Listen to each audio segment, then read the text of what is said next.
Hey everybody, welcome back. Thank you for joining me. Today we're going to be talking about the Ludwig Standard series.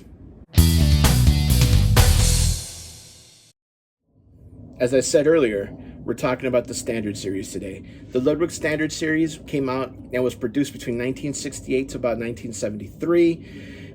They were introduced in order to compete with Japan and all of the MIJ kits, made in Japan kits that were being imported into the US. Obviously, prior to the MIGs coming in, the US had full control over the percussion/drum market in the States. But once Japan started importing these, all manufacturers started losing a lot of sales, which included Gretsch, Slingerland, Ludwig. Ludwig decided they wanted to compete. And in order to compete, they had to release a value-based drum kit. So they did a great job, to be honest with you. For one, it is the same exact shell as the regular Ludwig, the mahogany, poplar mahogany. It is the same hardware that you see on the regular snares and drum sets, which is your P32 bud plate, your P83 throw-off. You have your chrome over steel hoops, which are identical to the regular Ludwig classics. They have the same gate as the regular Ludwigs, which tells me it's more than likely the same hoop.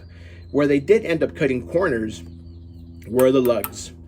Okay, the dimensions on these are exactly the same as the bow tie lugs. So if you buy one of these and you still have your heart set on having the Jazz Fest, you can just replace these lugs with bow ties, bolt them on, and you're good. I mean, it's the whole pattern, the whole center to center on the holes is exactly the same. There's no difference. It's just these are lighter. Supposedly, from what I've been told and what I've heard, is these don't do well at higher tunings because they tend to break. I've never had that issue, so I can't speak to it. I'm just giving you guys what I've heard from other people. The wrap is thinner than on the regular Ludwigs.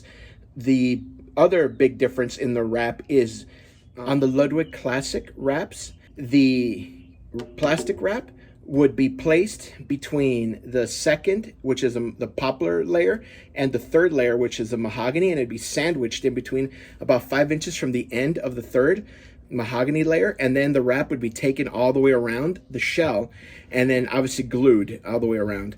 So the wrap would become part of the shell.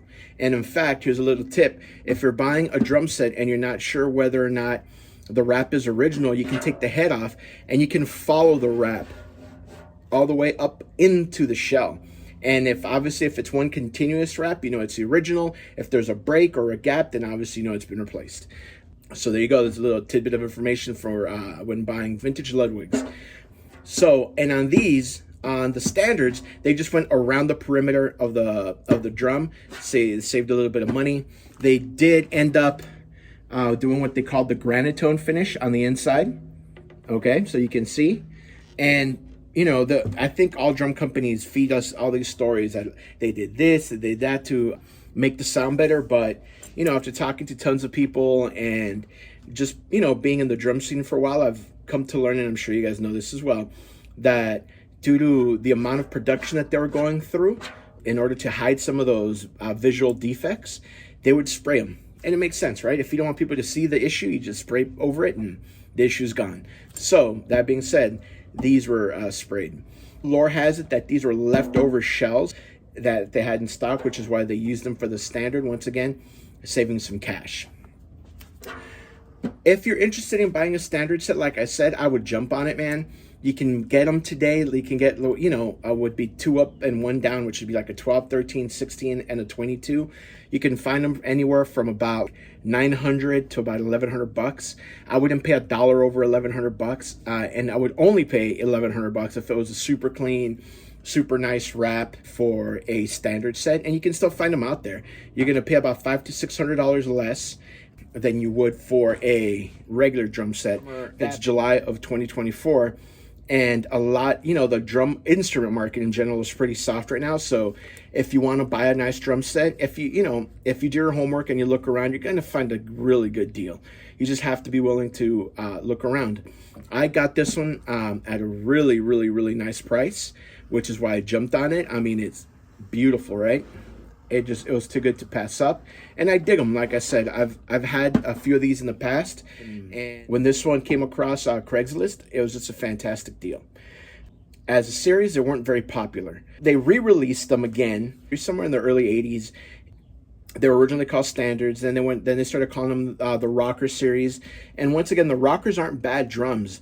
Okay, when you're looking at a rocker, for example, look at the badge. If it says USA, that's a good shout, guys. That's before they were imported, and those drum sets are trash. But the rockers that are made in the USA are very well worth the money. So once again, if you want to get a nice Ludwig drum set and not pay the high dollar value of a new one, closer to $2,000 for a higher end vintage Ludwig, I would highly recommend the Standards or even the Rockers, as long as the Rockers are made in the USA. And once again, it'll say made in the USA on the badge of the Rocker, and that's the black and white badge. That's all I got for you guys today. I hope you guys dug the information I put out. And once again, please subscribe, like, and share this video with other drum enthusiasts that you might know. Every click helps, guys. Thank you very much. Have a great one.